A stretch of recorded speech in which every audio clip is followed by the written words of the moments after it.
So I spent the last lesson beating up on the passive voice, but sometimes the passive voice is very useful. Every problematic construction in the English language exists because there are times when that construction is not problematic, but rather it's exactly what a writer needs. I know you've heard me say that before. You're probably going to hear me say it again. I don't mind repeating myself. So yes, you should treat the active voice as your default mode, but there are plenty of situations in which you're going to find it best to switch from that default mode of the active voice and into the passive voice.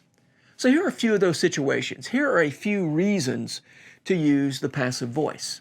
First, passive voice is perfect for expressing passivity. All right, maybe that's a little self-evident, but consider this sentence. Andrew was bullied as a child. To be a victim of bullying is to be in a posture of passivity. In this case, it doesn't really matter who the bullies were, even if the writer happens to know the bullies' names. The important figure here is Andrew. The passive voice allows the writer to put Andrew in that important subject slot, even though he's not the agent in this situation. Or think about this sentence. Pete was convicted of perjury. It works in much the same way. Who convicted Pete of perjury? Was it a jury? Was it a judge? Was it the state? Well, I don't know, and it doesn't really matter. What really matters is the fact that Pete was convicted, not who convicted him. I should also say that here the passive voice also has the added bonus of saving the writer from having to figure out exactly who convicts people of perjury. Now that I think about it, probably the reason we don't know the answer to that question is that people always frame that idea of conviction in the passive voice. Kind of a subcategory of this is the passive voice is great for expressing self-pity.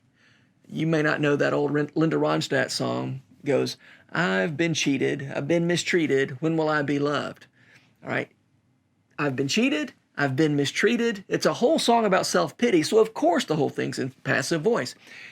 I love the fact that even when she comes to the solution, when will I be loved, even that's in passive voice.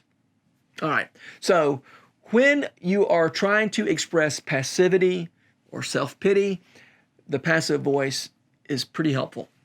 Secondly, the passive voice is helpful when you don't know the actor. So here's a good place to use a passive sentence. My bike was stolen yesterday. I don't know who stole my bike. If I did, I'd be reporting that person to the police instead of writing sentences about them. So this is the perfect opportunity to use the passive voice and not be embarrassed about it. Now, if you're really being a stickler for the active voice, you could say something like, some jerk stole my bike. All right, thirdly, the passive voice is a great way to conceal or to deny agency. This is where the passive voice can get nefarious.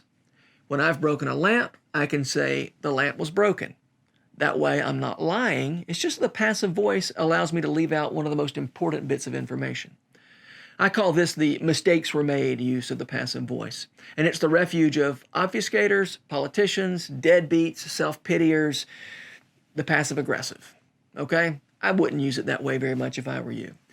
One of the things I love about good grammar is it holds you accountable for what you're saying. There are so many little grammar tricks where you're not being straightforward that give you the option of not really thinking about what you're saying, of not even thinking through what it really means to say the things you're saying. The passive voice is one of those tricks that people use when they don't really know what they're talking about. All right, I love this use of the passive voice. The passive voice is a great way to direct your reader's attention. And that's so much of good writing is just a matter of not just opening a world up to your reader, but actually showing your reader specifically what you want them to see within that world. So think about this. The subject of a sentence enjoys a place of privilege in the reader's mind. When the reader sees that subject and the verb, even if they don't know they're doing it, they're really focusing their attention on that spot. The nice thing about the passive voice is it lets you take any noun off that main line and stick it in that subject's position and attract the reader's attention.